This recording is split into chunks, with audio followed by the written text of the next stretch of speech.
Hello, makers. My name is Jen Joyce, and I am the host of Making Conversation. This is a video podcast where I sit down with dyers, designers, and makers, and we talk about all things fiber arts. We get the behind the scenes, the maker stories, fun facts about people, and a whole bunch of other things that maybe you wouldn't see by following somebody on Instagram. Today's episode is a little recap and behind the scenes of Sacred Sheep. Sacred Sheep is a fiber festival based out of Portland, Oregon. This was its third year, and I was so honored to be invited back to record stories of makers that attend the festival. If you love this podcast, here are some ways that you can easily support. 1, hit subscribe. It's super easy. Just go do it right now. Click the thumbs up.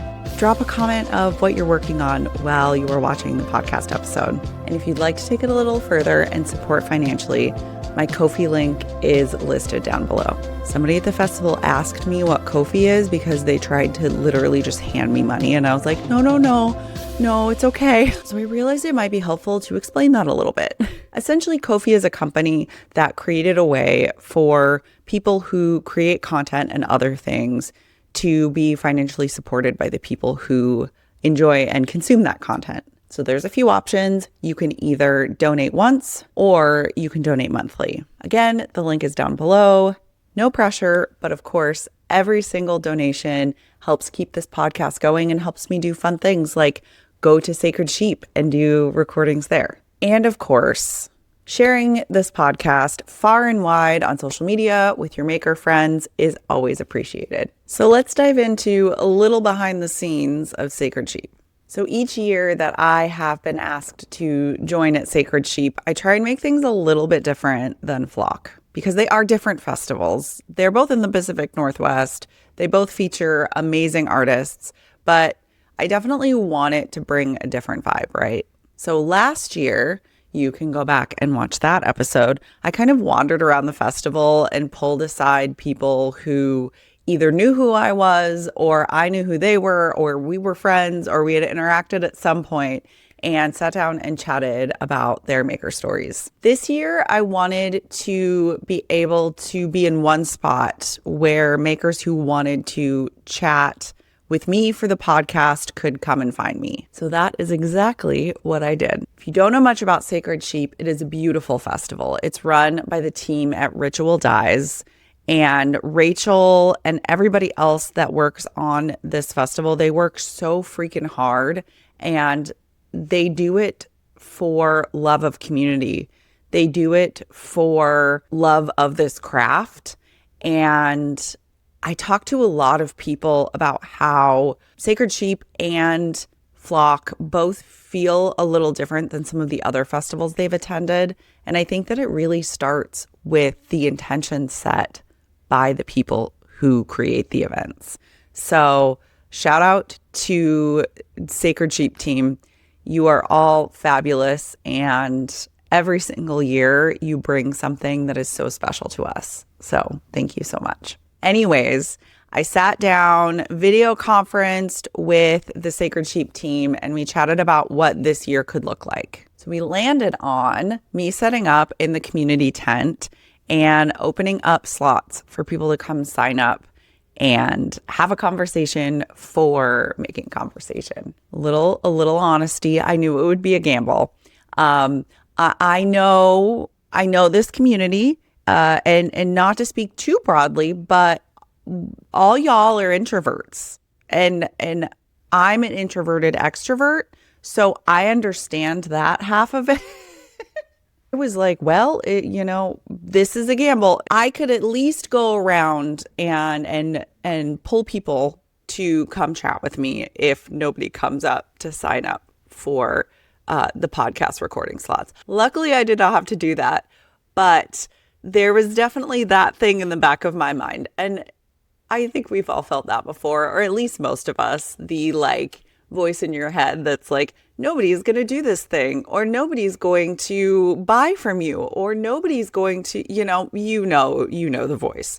Anyways, the other thing that we talked about was every month Ritual Dyes puts on a Crafternoon movie at the Tomorrow Theater in Portland, Oregon. Now, if you have the chance to go to one of these, please do.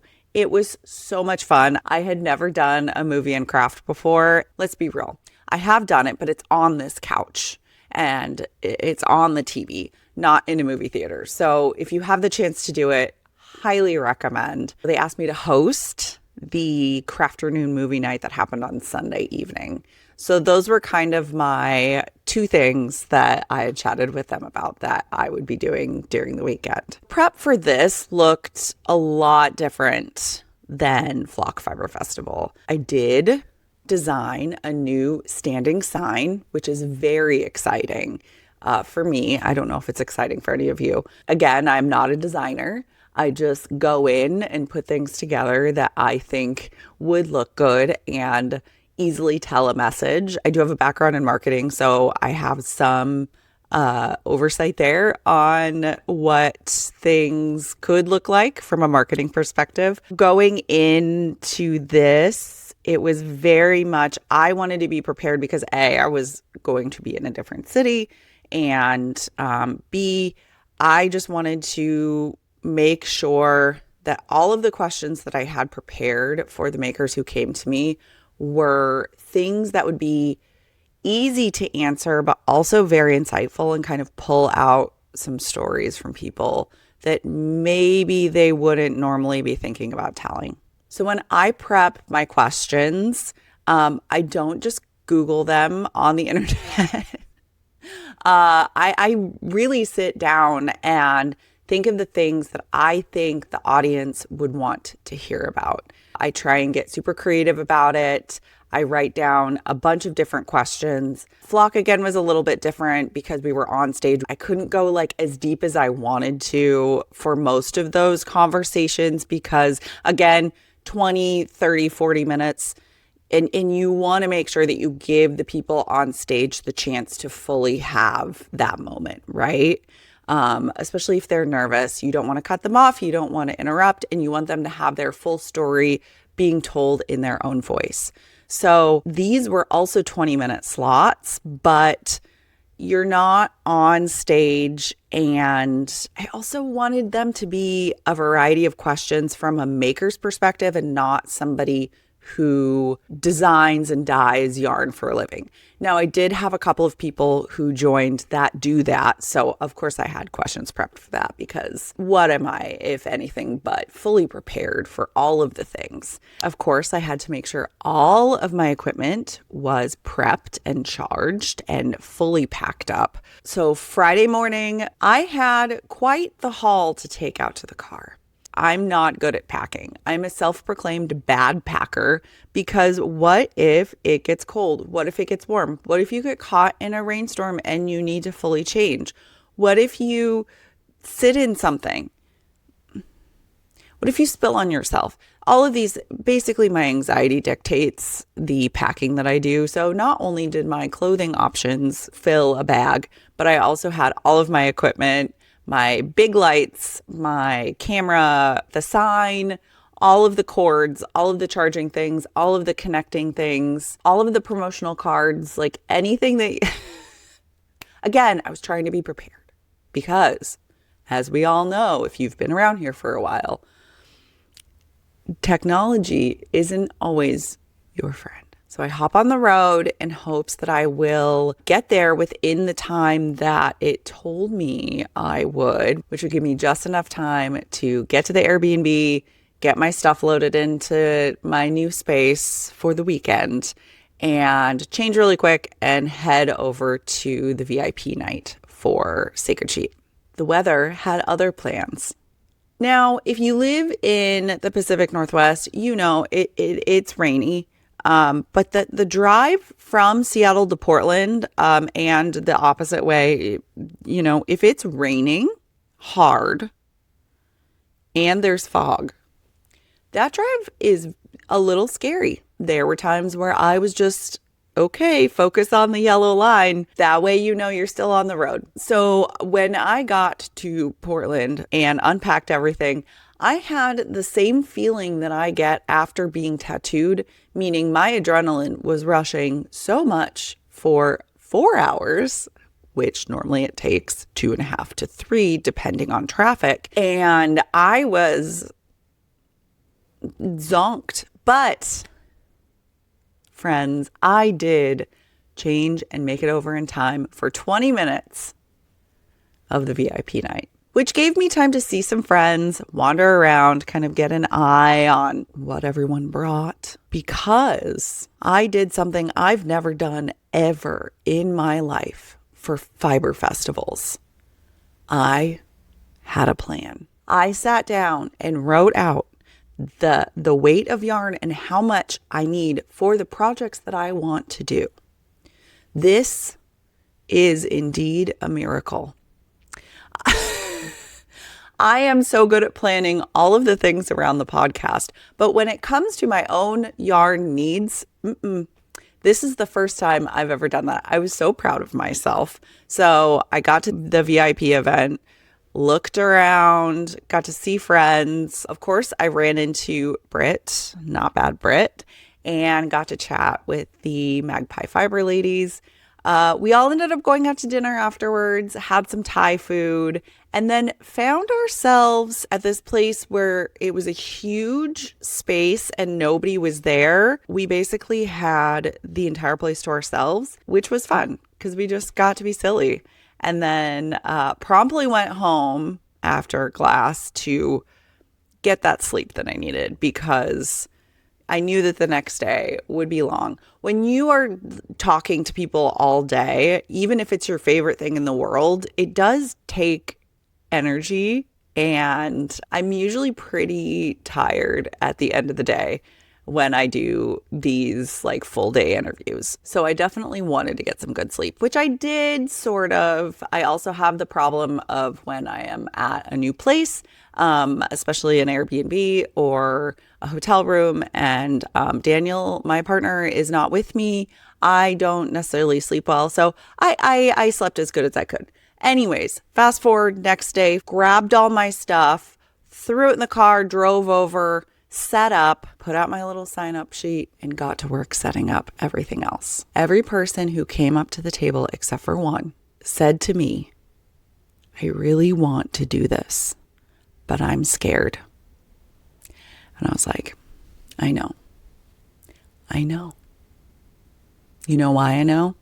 Because most of the people who were on stage, the designers and dyers that you all know, said the same thing to me. I just want to thank everybody who sat down in that chair next to me and had a conversation about their maker journeys, about special stories around this craft that we love. I know it takes a lot. I know it takes a lot to sit down and even just talk to somebody about yourself, talk to somebody in general sometimes. And I feel like one of my superpowers is being able to pull somebody into a situation like this and make them feel comfortable, which I'm not tooting my own horn. I'm just repeating what other people have told me about myself. So I had some wonderful conversations throughout the day. I'm so excited to share those with you. I'm going to be creating some very special Sacred Sheep episodes that share these maker stories. And y'all, make sure you hit the subscribe button because I know that you are going to enjoy these. I think it's so much fun and such an honor to be able to talk to the designers and dyers, these people that are creating within our industry, giving us the tools to do the thing that we love. But to be able to talk to the other side, the people who create with those tools, it ends up being a different conversation, but the through line is always that this thing has changed our lives in one way or another. I know you're going to love these episodes, and I highly recommend sticking around, hit that subscribe button, and join me for those conversations. I do want to say, I think I've figured out what my ideal time is for these interviews. I always do the thing where I schedule too much for myself. I overcommit myself typically, and it doesn't give me time to like reset and relax. This is just who I am in everything in my life. But I do think that after this flock and after the Sacred Sheep, I've kind of found the sweet spot. I was very intentional about building in breaks for myself so that I could go to the bathroom, eat something, go shop for yarn. More on that later. Don't worry, I'm going to share what I purchased. I did take some time, wander around. I appreciate each and every one of you that came up to me while I was wandering to say that you love the podcast. And I just liked hearing how everybody takes the time to listen and or watch. I think what's cool too is because this is a video podcast, I kind of always just see people like putting it on their TVs or on their iPads and like sitting down to craft. But people were like, I listen to your podcast while I walk the dog, or I listen to your podcast on my morning drive. And it's like they just throw YouTube on their phone and listen to it. And I thoroughly enjoy that. At the end of the day, I packed up the things that I could not leave out in the community tent. Overnight, they did have security, so my stand-up sign was very safe being out there. And I headed to grab dinner with my friend Stacia. Stacia and I have known each other for a very long time. She lives in Portland, and every time that I go down there, we get to hang out, which is so special. So we grabbed dinner at By and By, which if you've never been to By and By and you are vegetarian or vegan, or even if you're not and you just enjoy that type of food, please go there and eat the meatball sub. It is one of those things where I feel like I want to eat the whole thing, even though I am full, because it is so freaking delicious. Anyways, after that, we went and met up with Britt and the Magpie Fibers gals and the Wandering Flock gals. So much that I love about these fiber festivals is being able to see people that I don't see, right? Whether it's people who I follow on the internet and I've never met in real life, or I've known for a long time and they live all across the country. These fiber festivals give us that chance to connect. It's not just about going to buy yarn. It's not just about the consumerism. It's about the connection as well. And a lot of times with my pals that vend the festival or do other things at the festival, you know, we don't get the time because they're busy setting up or they're busy off doing other things. So when we get a chance to connect, even if we lose a little bit of sleep because we stay up a little late, it's always worth it. My friend Elizabeth, who also lives in Portland and happens to be the sister of Amy from Lobby and Amy, came to hang out as well. And that was a fun surprise for everyone. Because, of course, all of the people in that circle know Amy, love Amy, have worked with Amy. So I was like, and here's her sister.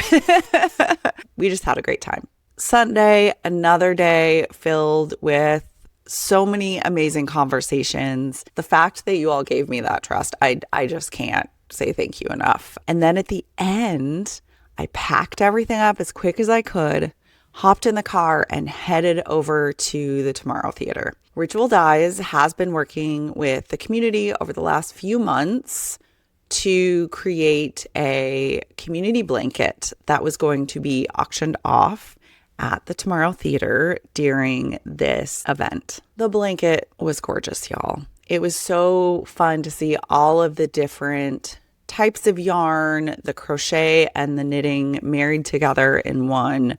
And essentially people could come in and bid on it. And then the winning bid would all be donated to Sisters United, which is the nonprofit run by Candace from the Farmer's Daughter Fibers. Sisters United supports Indigenous women and children. I will be talking more about Sisters United in an upcoming episode with Candace as we revisit the flock talk that I had with her that we haven't had a chance to record yet. So again, stay tuned for that one. Hit the subscribe button. That'll be happening early next year. So the movie was The Fifth Element. I don't know how many of you have seen that movie. I've seen it a few times. It is weird, but like in the best way. Gotta love Bruce Willis. The other cool part about this is the Ritual Dyes team dyed a special colorway for this movie. They named it Lilu, and it was this beautiful red orange. I really wanted to pick up a skein, but I had already done enough damage from the festival. Again, we will be getting to that. Everybody comes in. The Tomorrow Theater does their little welcome spiel. Then I go up to greet everybody on the behalf of the Ritual Dyes team. I introduce myself, talk a little bit about the podcast. Then we hop into the movie.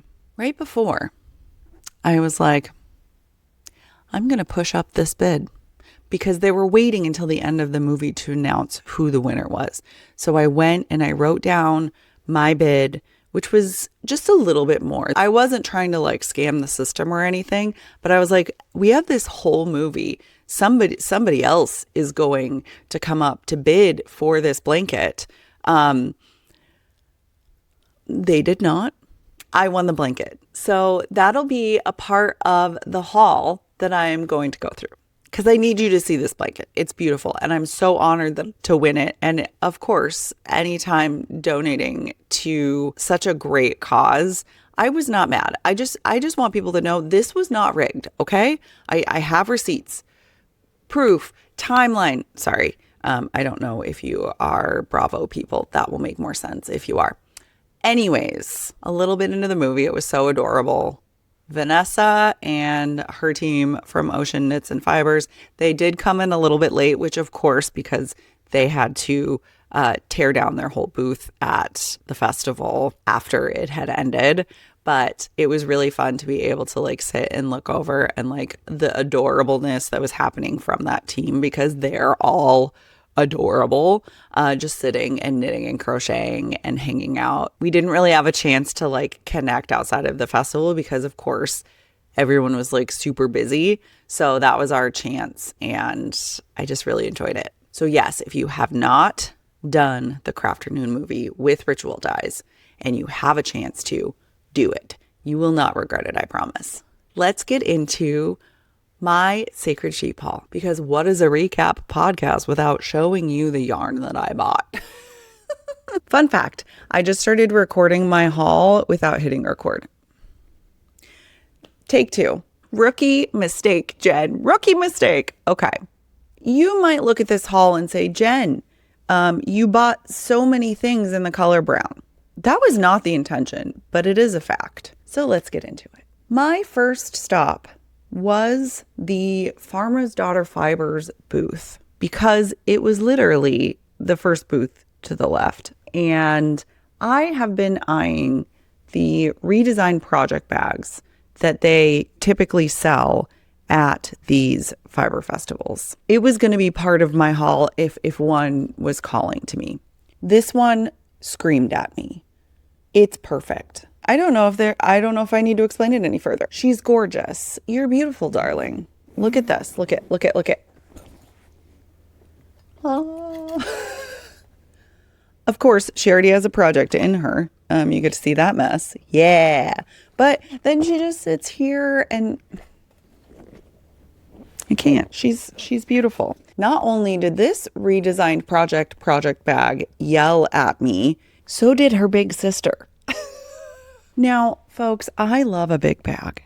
There are times and places for small bags. I love a big bag, mainly because I usually am carrying a lot of stuff, including a project with me, or if I am going to a fiber festival and recording, or if I'm going to a yarn shop and recording, I love a big bag. This baby fits that bill perfectly. She's gorgeous. I could not say no to this. She's got 2 sizes of handles, a zipper pocket inside, other little organizational pockets on the other side, and she clips. And I look real cute carrying this around and then like pulling this out at the same time. You know what I mean? Like I couldn't say no. So that was the first area of damage that was done at Sacred Sheep. So I went back, did a few more interviews. On my second break, I wandered into the Magpie Fibers booth. And you know how I said I had plans for things? My first couple loops around Sacred Sheep was looking for those certain things. There was no question that this was the yarn I needed to buy when I saw it. Those Magpie Fiber ladies, they know how to sell. So this is their Nest line. It is worsted weight and it is 100% non-superwash Corriedale. If I'm saying that wrong, I am sorry. I know that I should know how to say that, but there's something inside me that's saying you're saying it wrong. Maybe that's my anxiety. Anyways, 210 yards and The colorway is Evil Beavers at Twilight. The Magpie Fiber ladies also know how to have fun in many different ways. One of them is how they name their colorways. Evil Beavers at Twilight. Then I made the mistake of looking at the samples. That's where they got me next. This is the Magpie Fibers Equinox, which is worsted weight, 65% silk and 35% linen. If you have been around a little bit, you know that I am trying to knit things in a little bit more cotton, because when you go to these fiber festivals, even if it's cold outside, you are running around. You become a swamp. Not so much when you're wearing cotton. Oh, the colorway is Spicy Beaver. Love those gals. They are just top-notch people. Oh, and the pattern that got me from the sample is the Grapefruit Pink Lady by Thea Coleman. The Wandering Flock gifted me this adorable tape measure, so thank you so much. Did I need another tote? No, because I have a million. Did I graciously accept this from the Magpie Fibers crew? Yes. Yes, I did. Thank you. That was day one of the damage. I thought, I'm good. I think I'm done. Unless I'm like wandering and I see something else on my list. One of the things on my list was Aran weight yarn. There was not a lot of that there. I understand why. That was something that I could not find. The second day, I saw somebody who was wearing the most perfect hat. It was this bright blue. I did not talk to that person. I don't know if they made it or if it was purchased. It looked like it could have been either, to be honest with you. Then I was on a quest to find the perfect blue yarn to make myself a bright blue hat. The place that I found it, the booth, was constantly packed with people. Every time I walked by, there was people in there. So I didn't have a chance to go in until the very end. And then I saw her. The most perfect blue yarn for a perfect blue hat. This is by Ami Risu, 100% superwash merino wool, house dyed yarn. The people in this booth were so wonderful and kind. I mean, everybody is, but they were so, so sweet. And this color is sapphire. Do I know what hat I will be making? No. But look, I'm very excited. Of course, I had to also think about not only the top of my head, but the bottom, my feet. And I'm going to make socks with this. Again, Ami Risu. Trek is the name of this yarn. It is finger weight, 100% merino wool. I almost showed you my feet that don't have shoes on them. No free feet content here, okay? The blanket. I need to show you the blanket. It's too big for me to just hold up here. So I'm just going to describe it while I show you a video of it.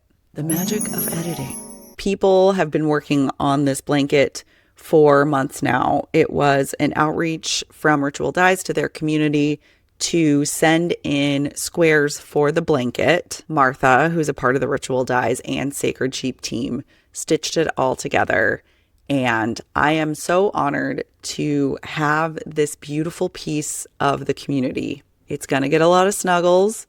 There will most likely be lots of dog hair wedged into it at some point. And the fact that I also got to donate money to an amazing cause and receive this blanket as part of that is so very special. So to round out the weekend, after everything was done, the movie was over, the Magpie Fibers ladies invited me and Stacia over to just sit and knit and hang out. I don't get to do that with so many different people that I want to, so it was such a treat. I also invited my friend Elizabeth. Elizabeth is knitting, and we just got to chill and knit and crochet and hang. And again, it is so very special when you get to do that. The next day, I packed up my car, drove back to Seattle. Thankfully, it was a very safe drive, got home, had kind of a crazy week. I really wanted to release this podcast earlier, but here we are. Thank you again to everybody who came up to say hi, tell me that they love the podcast. And I appreciate each and every one of you so much. Thank you for watching. I cannot wait to bring these conversations to you that I had with the makers from Sacred Sheep. If you have been thinking about attending Sacred Sheep, this is your sign. Put it on your calendar, just general November. I don't think that they've released the dates yet, but typically it's in November. This is your sign. Make it a thing. It is such a special festival, and I hope that I will see you there next year. All right, I'm really itching to get to some knitting right now, so I hope to see you soon.